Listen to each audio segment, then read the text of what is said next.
The financial kill switch, how the International Emergency Economic Powers Act created a global system of control. 1. Introduction, the morning the money stopped. Imagine waking up to find your bank account frozen, not for a crime, but by decree. A single presidential signature halts your payments, suspends your savings, and locks the global banking web. It sounds dystopian, yet it is entirely lawful under the International Emergency Economic Powers Act of 1977.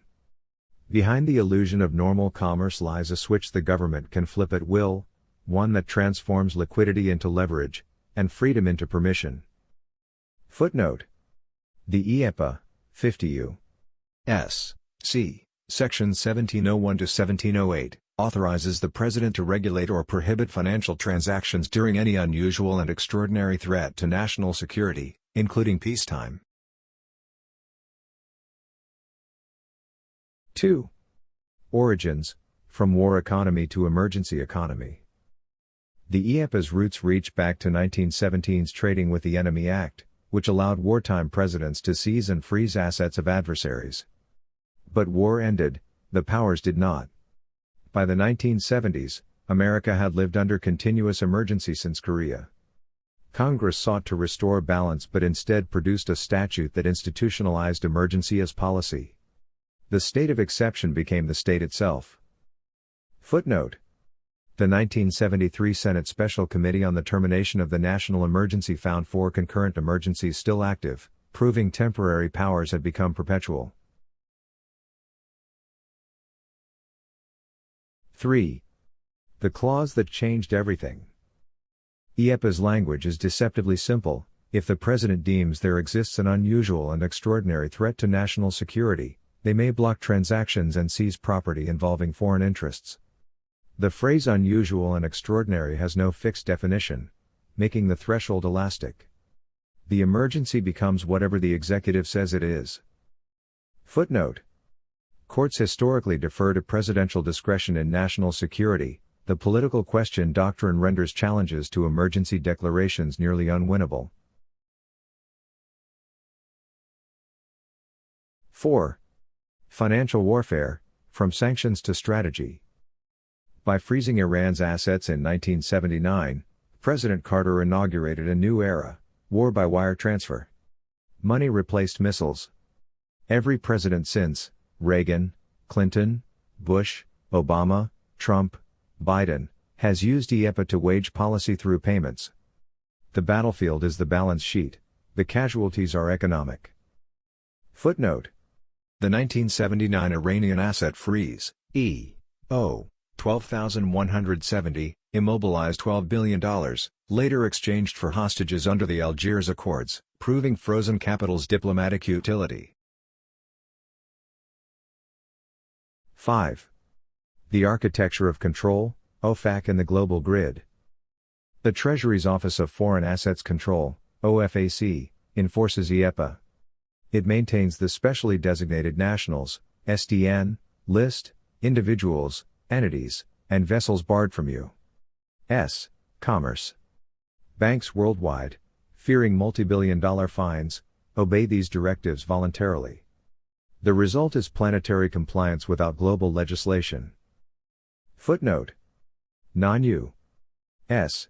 banks penalized under IEEPA include BNP Paribas, 2014, $8.9 billion, for transactions with sanctioned nations, despite processing outside U.S.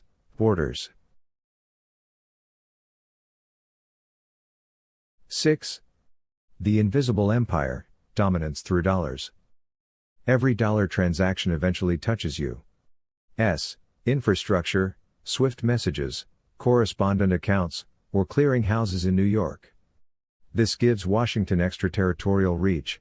Control of the currency becomes control of conduct. The empire of bases was replaced by an empire of banks. Power flows not through armies but algorithms. Footnote.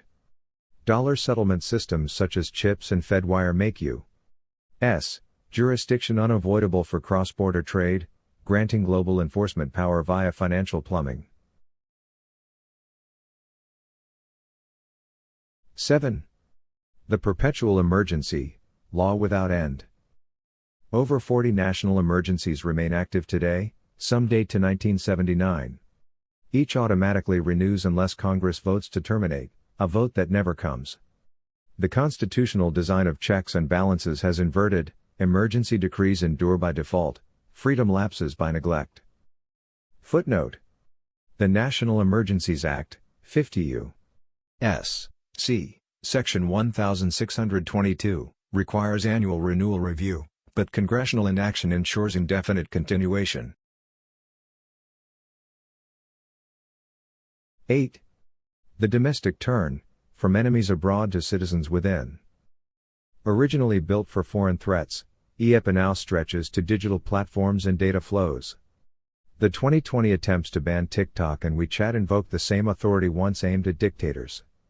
As definitions of threat expand to cybersecurity, misinformation, and financial instability, the boundary between national defense and domestic governance dissolves. Footnote. Executive Order 13942, August 2020, cited IEEPA to restrict Chinese-owned apps, marking the statute's first major use against consumer-level technology platforms. 9. The digital frontier, programmable power. In the age of central bank digital currencies, IEEPA's potential multiplies. What once required freezing accounts could soon be executed in code.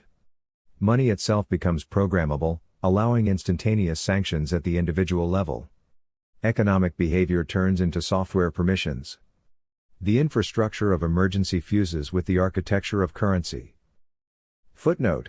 CBDC's centralized ledger control, combined with emergency authority, they enable direct, granular enforcement without intermediaries or judicial process. 10. The global feedback loop, resistance and replication. Every time Washington wields IEEPA, other powers build escape routes. China's CIPS, Russia's SPFS, and BRICS currency projects seek autonomy from the dollar. Yet in copying America's model, they replicate its logic, sovereignty through financial control. The system fragments, but the philosophy spreads. Footnote. The proliferation of alternative payment rails mirrors U.S. sanctions fatigue, global de-dollarization efforts paradoxically validate IEEPA's strategic template. 11. Governance by algorithm, private obedience, public silence. IEEPA's genius lies in delegation. The state issues the order, private institutions enforce it. Banks freeze, platforms block, payment processors flag. Compliance precedes comprehension. The citizen never sees the law, only the locked account. Democratic oversight vanishes into digital protocol. Footnote. Financial Surveillance Statutes, e.g., Bank Secrecy Act 1970, Patriot Act 2001, complement IEEPA, forming a self-executing network of public-private enforcement. 12. The kill switch, law as infrastructure. The International Emergency Economic Powers Act began as a safeguard, it matured into the backbone of global financial governance.